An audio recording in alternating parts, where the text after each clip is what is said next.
पुणे शहरातील कोंढवा परिसरातील ज्या जमिनीचा घोटाळा झाला, पार्थ पवार यांनी जे खरेदी खत केलं त्यांच्या कंपनीने, यावर मी सविस्तर पत्र मुख्यमंत्र्यांना लिहिलेलं आहे आणि या संदर्भात फौजदारी स्वरूपाची कारवाई करण्याची मागणी केलेली आहे। मुळात तहसीलदारावर झालेली कारवाई येवले नावाच्या ही सर्वे नंबर 62 या प्रकरणात झालेली आहे।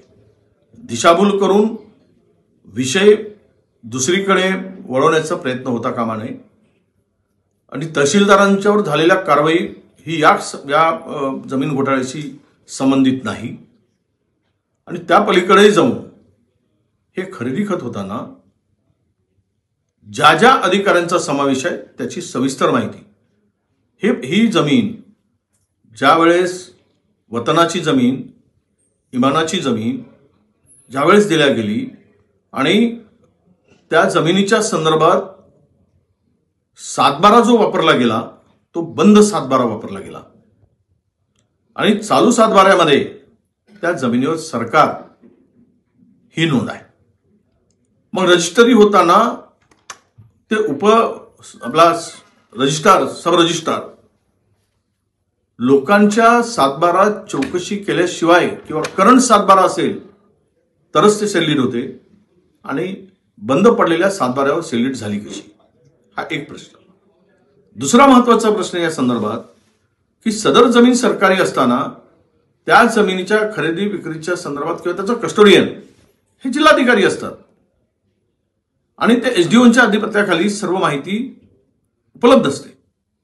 अशा वेळेस जिल्हाधिकाऱ्यांनी हात वर करणं, एसडीओने हात वर करणं हे मला वाटतं त्यातून स्वतःला वाचवण्याचा प्रयत्न आहे। या सगळ्या प्रकरणामध्ये कलेक्टर पासून एसडीओ पासून तर खालचे अधिकारी सर्व संगनमताने हा व्यवहार केला गेला।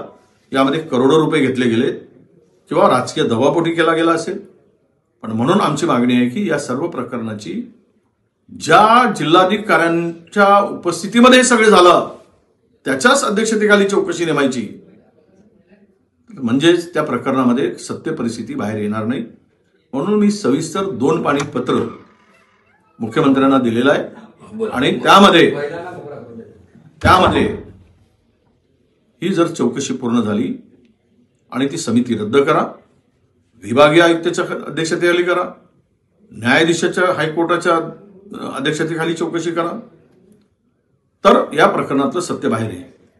आणि सेलिट रद्द करण्याचा अधिकार आम्ही सेलिट रद्द कारण आम्ही व्यवहार रद्द केला, व्यवहार रद्द अशा पद्धतीने होत नाही। अंजलीताई दमाणे म्हटल्याप्रमाणे दोन्ही पार्ट्यांनी जाऊन कोर्टात केल्याशिवाय, दोन्ही पार्टी कोर्टात जाऊन मागणी केल्याशिवाय तो व्यवहार रद्द ठरू शकत नाही आणि यासाठी हा पत्र पाठवलेला। या संदर्भात मुख्यमंत्र्यांनी कोणालाही वाचवण्याचा प्रयत्न न करता गांभीर्यानं आणि खरोखरच जर सरकार इमानदार आहे असं भासवायचं असेल तर निपक्ष चौकशी करावी आणि उच्च न्यायालयाच्या न्यायाधीशाच्या मार्फतीनं ही चौकशी व्हावी अशी मागणी आमची आहे।